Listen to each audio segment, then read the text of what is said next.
Jibril alayhisalom aytdilarki, "Ida dahala Ramazon, Ramazon oyi kirsa-yu, gunohlardan poklanib chiqmagan odamga ham Allohning la'nati bo'lsin" dedi. Ramazon oyida do'zaxning eshigi bekilib qo'yiladi. Jannatning eshigi ochiladi. Hammaning duosi qabul bo'ladigan bo'lib qoladi. Osmonda birorta parda bo'lmaydi ekan. Shayton bilan jinlarni olib kelib Jibril alayhisalom qamab bekitib qo'yadi. Hamma narsani olib qo'yadi. Birorta bizga qarshilik qiladigan dushman bo'lmaydi. Endi shunday Alloh taolo har kuni 3 marotaba Ramazonda nido qilar ekan. Kim menga tavba qilsa tavbasini qabul qilaman, kim istig'for aytsa istig'forini qabul qilaman, kim nimani so'rasa beraman deydigan bir oyda roza tutmasdan, tavba qilmasdan, ibodat qilmasdan o'tib ketib qolsa, haqiqatda ham bularning duosiga loyiq bo'ladi azizlar. Ramazon oyida yildan yilga rozador ko'payishdi, o'rniga kamayib boryapti. Buni yashiradigan joyimiz yo'q. Kamayyapti azizlar. Avvalgi hurriyat boshlangandagiga nisbatan hozir kamayib ketdi. Shaharda, ko'chalarda yurganimizda bemalol ko'chalarda ovqatlanayotgan birodarlarimizni, aka-ukalarimizni ko'ryapmiz. Hatto birlarini ko'rib biz o'tgangi ro'zada chaqirib, "Ey birodar, siz yaxshi odamning farzandi edingiz. Ko'chada bemalol shashlik somsa yeb o'tiribsiz. Ahir Ramazon oyi bo'lsa desak, ey domla, doktor tutmang dedi, oshqozonim kasal edi." Barakalloh. Shariat shunday birodarlar. Shariatda chiroyli narsa yo'q. Kasal bo'lsa tutmasin, tabib aytgan bo'lsa qilmasin, ammo ko'chada maishat qiling degan emasda bu.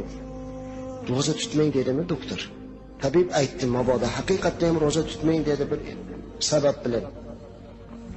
Uyiga kirib, hatto quyoshdan uyalib, bir qorong'i joyga kirib o'lmaydigan darajadagi ovqatlansin, deymi?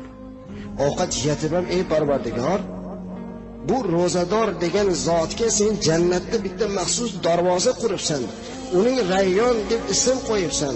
Qiyomat qoyim bo'lganda kim roza tutgan bo'lsa shundan kirsin debsan. Menga nima yomonlikki, meni sog'ligim rozani ko'tarmaydi deb yig'lasin. Ey Parvardigor, salomatligimni bergin. Men ham roza tutib, har bir rozamga 600 barobar savobni olay deb yig'lab Allohdan so'rasin. Maishat qilishlik kerak emas, birodarlar. So'rash kerak Xudodan. Yig'lab. Avliyolardan birlari tush ko'ribdi. Tushlarida bir Yahudi jannatda yurgan ekan. Yahudiydan so'rabdiki, "Sen Yahudi jannatda nima qilyapsan?" "Ey avliyo Alloh, Ramazon oyi edi. Ko'chada Ramazon oyida o'g'lim non yeb yurganini ko'rib, o'g'limni bir shapaloq urib, qo'lidan nonini olib, shunday Ramazon oyi bo'lsa, butun musulmonlar roza bo'lsa hurmat qilmaysanmi degan edim. Shuni sharofati bilan Alloh meni hamma gunohlarimni kechiribdi."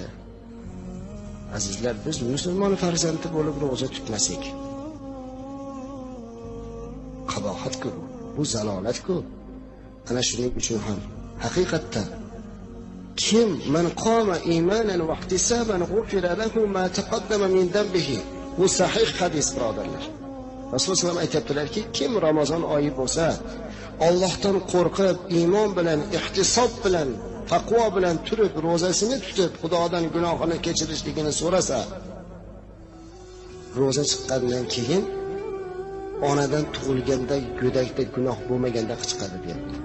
Agarchindiki gunohlarimiz butun dunyoda qumini zarrasicha bo'lsa ham, birodarlar, bunaqa imkoniyat qayerdan topamiz? Bu tavba, bunday tavba qilishlik biz islomda bor xolos. Shuning uchun ham azizlar, Ramazon oyida da'vat qilaylik.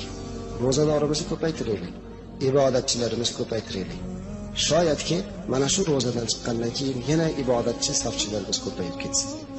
Duo qilaylik. Subhana robbika robbil izzati amma yasifun va salamun alal mursalin. Alhamdulillahi robbil alamin. Ey Parvardigor olam, biz hammalarimiz bir gunohkor, bir bandalar edik. Qo'limizni ochib sendan duo qilib, umid qilib turibmiz. Avvalo payg'ambarimiz sollallohu alayhi va sallamga bizlarda salovatimiz bo'lsin. Bu zotga duolarimiz bo'lsin. O'zingga hamd va sanoyimiz bo'lsin. Duosi qabul bo'lmaydiganlar qatorida ota-onaga duo qilmaydiganlar bor ekan. Duoga qo'l ochib turgan hammamizni vujudimizga sababchi bo'lgan ota-onamizni rahmatingga olgin.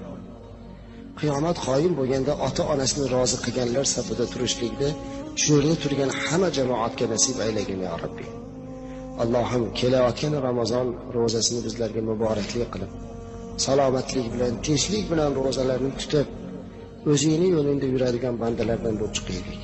Mana shu yerda o'tirgan jamoatimiz agar ozgina dunyo tashvishi bilan ota-onamizga bee'tibor bo'lib qolgan bo'lsak, shu marosimdan chiqib ota-onasini oldiga borib duo qiling deyishlikka himmat, taqvo bergin ya Rabbi.